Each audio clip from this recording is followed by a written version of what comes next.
Beachnutters, welcome to Beachnut. This is the second video of Beachnut, and today we're going to talk about DIY dog toys, because if you're a dog lover like me, you know that dogs will destroy toys.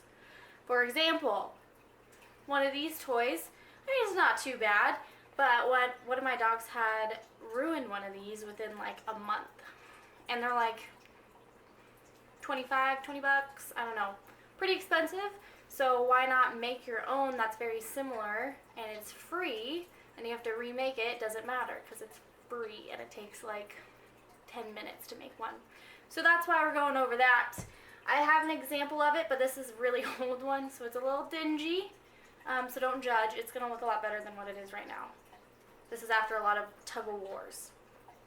Alright, well, here's Smokey. I don't know if you can see him. He's the cuddle bug, and Wilson is not coming. So I'm going to go pick him up real quick so you can see what he looks like. Here's the pups. Yeah, he's not very light. Anyways, Wilson and Smokey, these are the ones that like to destroy toys. So, that's what I'm going to make for you guys. Huh? Are you guys excited? Are you excited? Okay, well, so you can go now. What you will need, first of all, look at my shirt. It says part unicorn. I feel like I'm showing you guys my boobs, but it's a really comfy shirt, and I love it because it's cute, and it says part unicorn. Okay, I digress. What you will need: a pair of scissors. Okay, remember, always hold blades. If you're running, don't run with scissors, okay?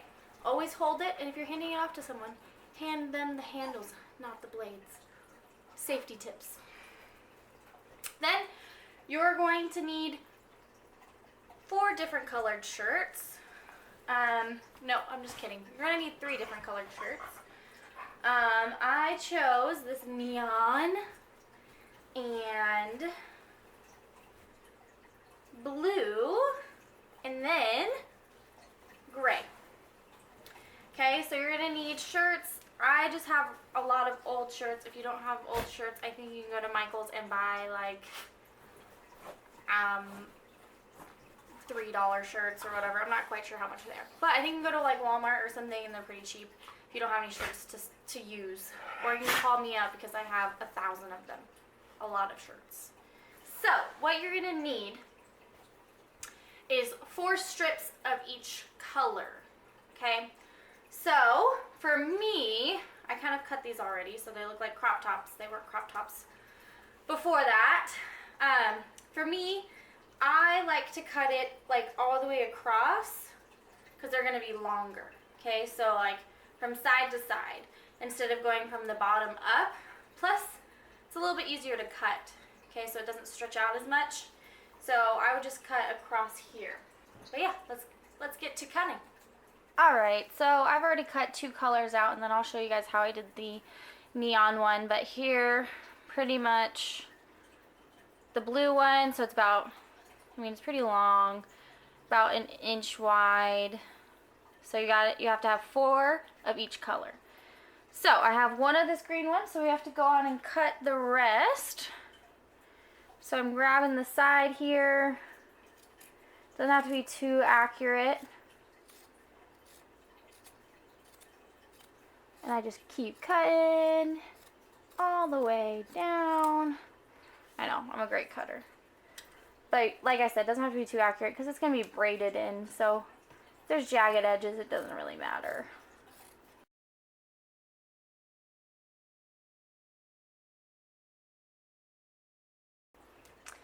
Alright, so now I have all my pieces, and we go to the next step. So what you want to do is separate them by color. And then what I like to do is grab each color. I don't think it really matters, but it makes me feel a little bit better. Each color, line it up so that the ends kind of match up.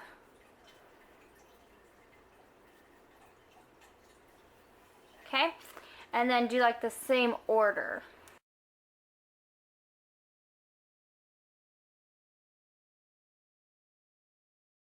So now I have that, and the hardest part for me is this part. So you're going to need to make it a little knot.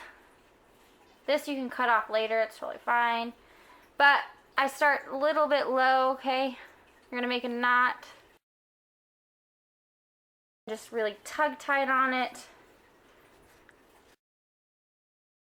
Now I'm going to be using my feet, so if feet gross you out, I'm sorry, this is just the easiest way for me to do it. Yeah, I know my foot and it's really pale, but whatever. They're clean, I just took a shower. But you're gonna have to separate them into 4 sections and kind of like you're gonna braid. So you're gonna have 3 of the 3 different colors, or if you decided to go with the same color, that's totally fine. So just 3 strands on each. And then what you're going to do is pretty much just braid each strand or each section. So just keep on braiding, and then just make sure that you kind of run your fingers through it at the bottom, because otherwise it's going to start doing a reverse braid at the bottom, and that's not fun, kind of annoying. Okay, I also forgot to tell you guys, once you're done braiding, I have about this much left at the end. You're just going to tie it up. It's going to be a temporary knot. This is just to keep the braid in until you're done with all of them. So I just braided all of them and tied the bottoms, okay? And now we're going to just do a little knotting. So you're going to separate them into top 2 and top bottom, okay? So 2 and 2, take the first one on your left and you're going to bring it towards you, okay? And then the one on the bottom right, you're going to bring it away from you, okay? So you're going to have something kind of like this. You're going to take the one on your left side, go over the first one, and then go under the second, okay? Then you're going to grab this one that hasn't been used yet. You're going to go over and under. Okay, so then you're going to start pulling them. You're going to have to work it a little bit. Pull each one so you can get it kind of tight.